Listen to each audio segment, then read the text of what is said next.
So to get us started, of course, financial inclusion is not a new concept in the development literature, but it is still useful to remind ourselves and to remind our audience and establish a common understanding to guide our discussion today. How would you describe financial inclusion? What constitutes financial inclusion? So financial inclusion means that individuals and businesses have access to useful and affordable financial products and services that meet their needs for transactions, for payments, for savings, for credit, and for insurance. Now, also, they have to be delivered in a responsible and sustainable fashion. From our perspective, the access is for the excluded and underserved populations of 15 years and above. And we want them to have access to formal payment systems, savings, credit, capital, remittances, and insurance services in a responsible and sustainable way, as I mentioned earlier on. For businesses, we have to find the right type of instruments to make sure that this financial inclusion is relevant. And here I'm speaking of MSMEs, SMEs, the micro institutions, the small institutions. And also we know to a certain extent for women also, you have to have certain instruments that are adapted. Even for the youth, we're moving it to that approach. So there has been a segmentation, a sub-segmentation of the financial inclusion discussion as time has gone by and as we've learned more from the research that we've managed to put together. What is important is that you enable people to actually smoothen out their different cycles, financial cycles that they're going through, and be able to access either savings or products that will enable them to live through certain situations. And so financial inclusion is very important for development because it basically creates a dynamic and a peace of mind for people, just to be able to simply have lead a normal life and focus on the more essential things beyond just catering for the day-to-day survival. Well, first of all, there's several barriers. Some of them are cultural.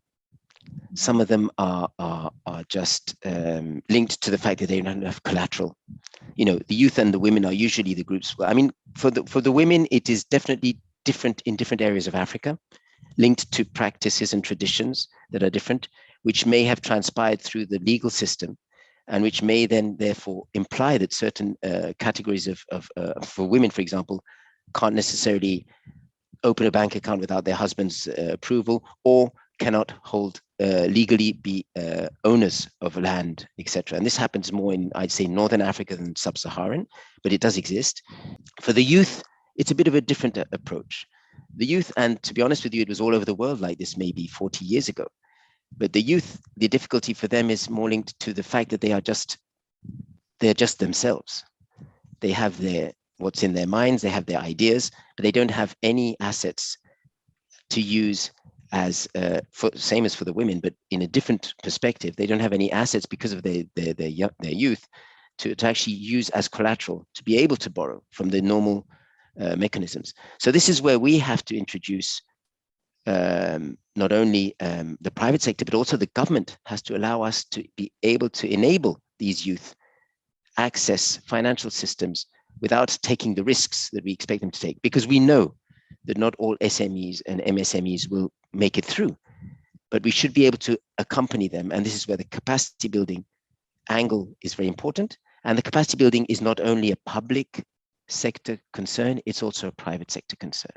So this is where one can create, and one does, through what we call these incubator and accelerator labs currently, for the entrepreneur spirit that we're trying to develop across the country, which we know is there, which has never been able to be structured and channeled and supported. And this is evolving fast across the continent. And you have a lot of work between the government and the private sector to support that.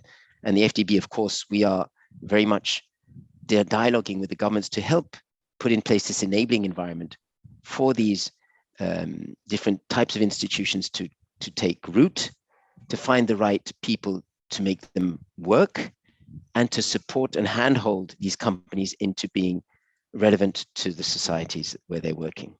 And what about the rural-urban divide? Is financial inclusion, when you talk about the rapid digital spread, is that only in urban areas? Is the rural population in rural areas also being left behind? What are some of the challenges that face? You're absolutely right. It is a bit of a challenge, but it's not as a bigger challenge as we thought. What is linked to is what I mentioned earlier on, is about the infrastructure we put in place. Do we have the relays? Do we engage with our MNOs, the mobile network operators, in enforcing them to make sure that they do cover the rural areas as well? They don't always, because of course they're driven by profits, which is normal. So it's up to us to make sure that through our government discussions with them, we encourage the government to support them, maybe through a tax break or two, to set up certain, relay stations in certain rural areas to allow people to then be more adequately covered and definitely basically included in the system much more easily. I mean, I myself have even experienced it here in West Africa, where I've had to go up to the top of a little hill to be able to have some network when I went to a village. And we were standing in line waiting to have that 5 minutes at the top of the hill to speak in the phone. And it's not sustainable like that. We have to make sure that we have much better coverage, but that you can't expect the private sector to do it alone. You've got to encourage the private sector to do that, you see. And of course, this is where the government can come in. So you're right, the divide is there, but there are policies and there's strategies that allow us to make sure that that divide is reduced. We also have to make sure, and this is happening, that these what I was mentioning, these little structures of incubators and accelerators are also done in rural areas. I mean, in let's say in the medium-sized cities in the rural areas, to also make sure that people understand, the youth in those regions, and that maybe in local universities, or even not necessarily university students, but people that have ideas can actually come and discuss them, help them grow, and blossom into beyond the idea into something that is financially viable. We know that one of the key roles of the African Development Bank is to promote inclusive growth in Africa, and financial inclusion, of course, is key to achieving this. How is the bank positioned to undertake this role? Financial inclusion is part of our financial sector development strategy, which is one of the pillars of inclusive growth within the bank. We're actually reviewing our 10-year strategy, which is going to, we're finishing the 10-year period of 2013-2022.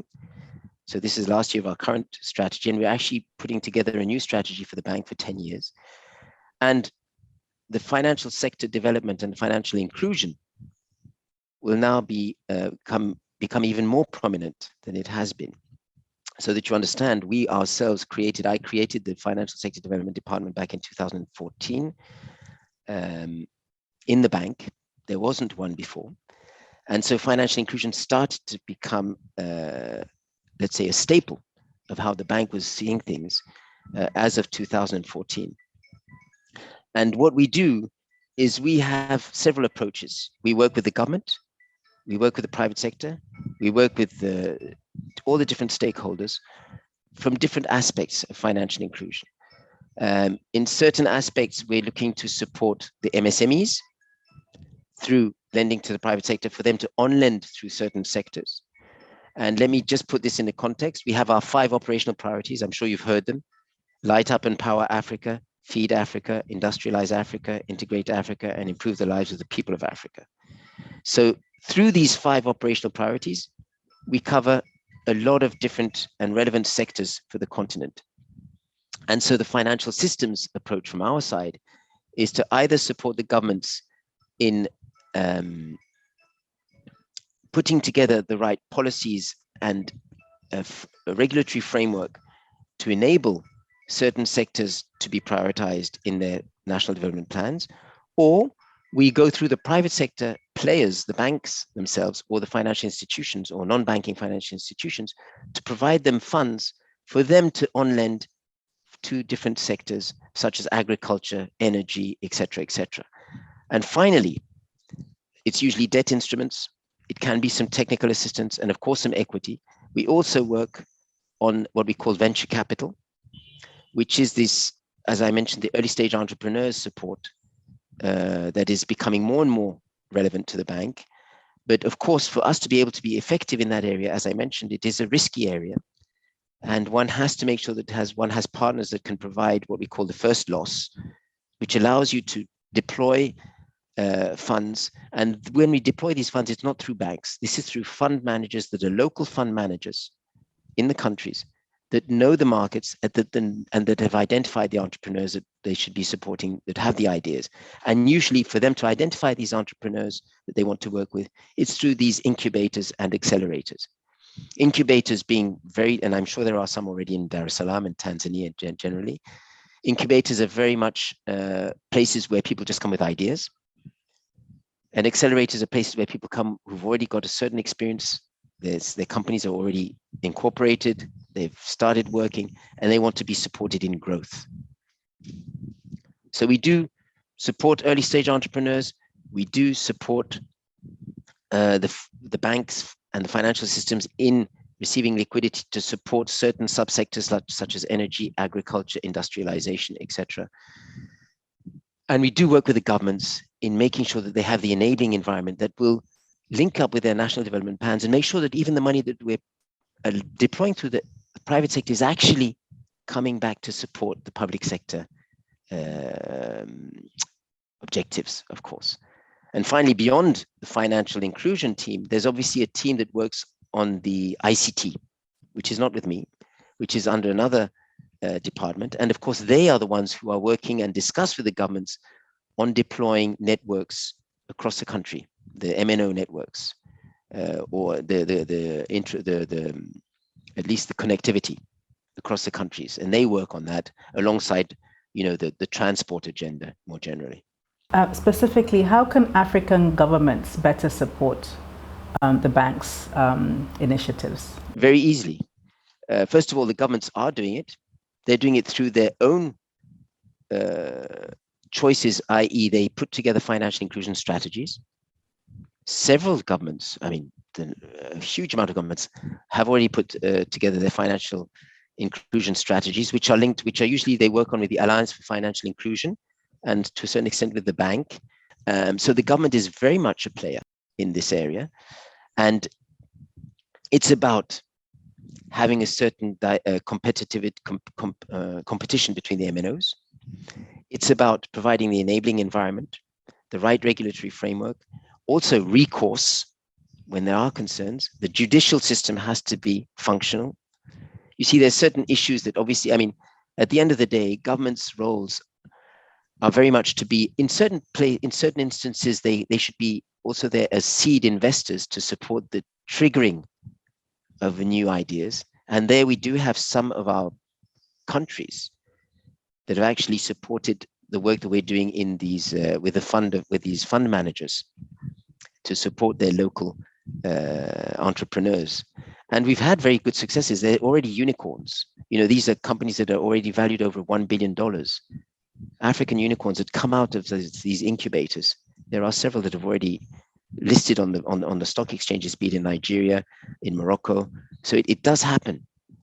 And this is African intelligence coming forward, brought forward from African, through African systems, and they grow. And of course, they link up with the Silicon Valley and everybody else. But the point is, we find the right solutions for the local issues. We know that we need ICT, we need technology, but how can we manage the risks associated with the use of technology? Good question. I would say for managing the risks linked to technology, one has to, first of course, there's all these issues of KYC.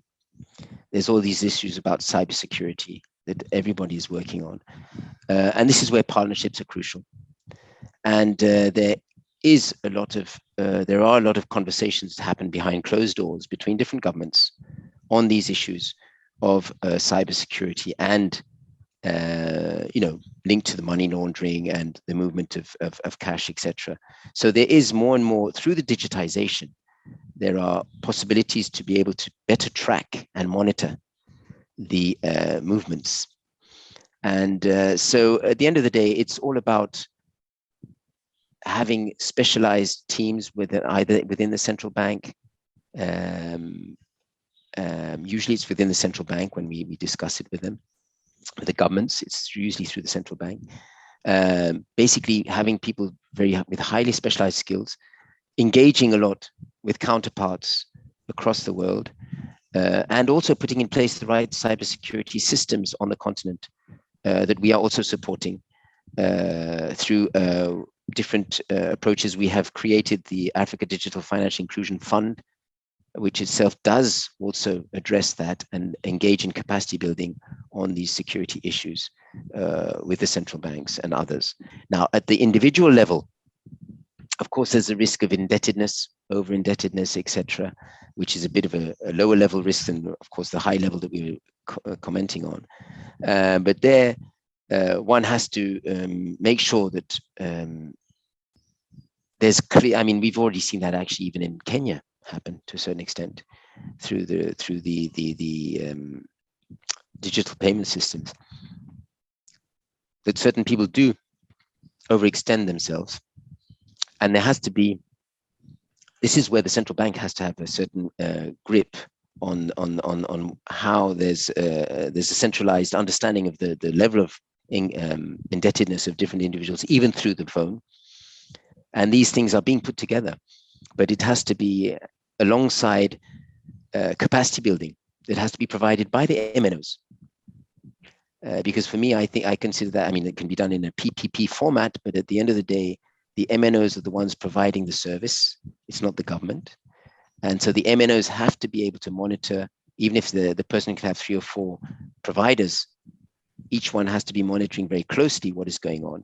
And there has to be a overall centralized database, which is something that is being put in place in a lot of countries now, even though it's not easy, I'll be very sincere, because of the privacy issues related to it. How has COVID impacted the provision of financial services in Africa? And what are the lessons that can be learned to minimize such consequences in the future?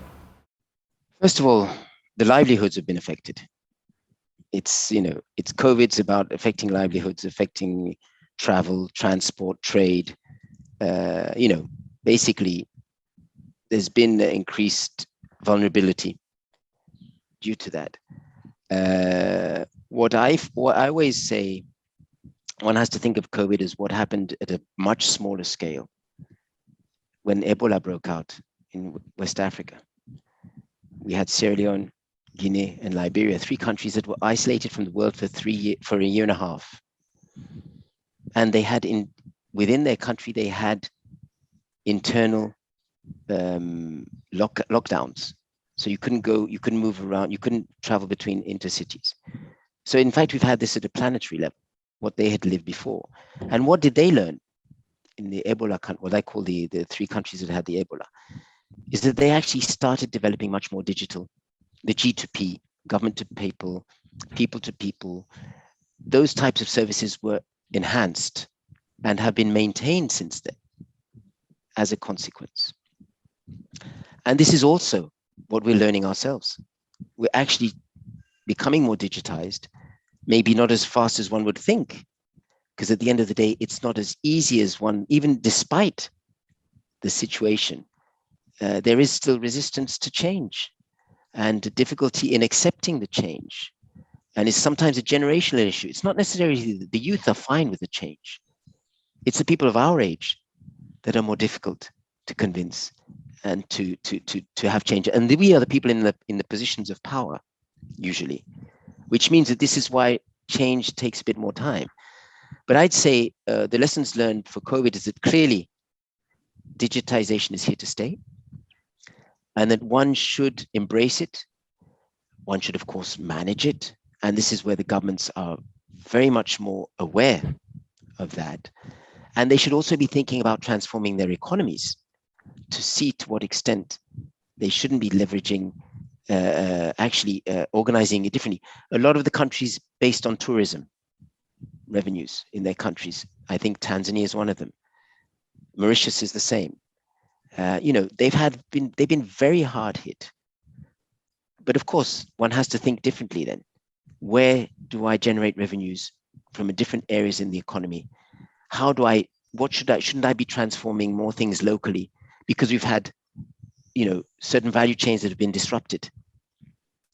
We should be thinking to see to what extent can't we change our supply chains. So, I mean, COVID is, of course, not a happy thing, but it's, of course, forced us to think differently certain things, but it has created some changes that will stay for quite permanently, I believe, and will allow us also to leverage certain processes through digitization that we wouldn't have digitized, that are now digitized, and allow us to have a much easier life than before, and also create new jobs through that. Even though we're destroying others, we're creating new types of jobs that will be closer to the economy of the future. And so my message is that we should keep thriving, working hard. The continent is a place of the future, and we should make sure that we develop systems that enable people to feel that they're proud to be where they are and willing to support and contribute to the development of the local economies.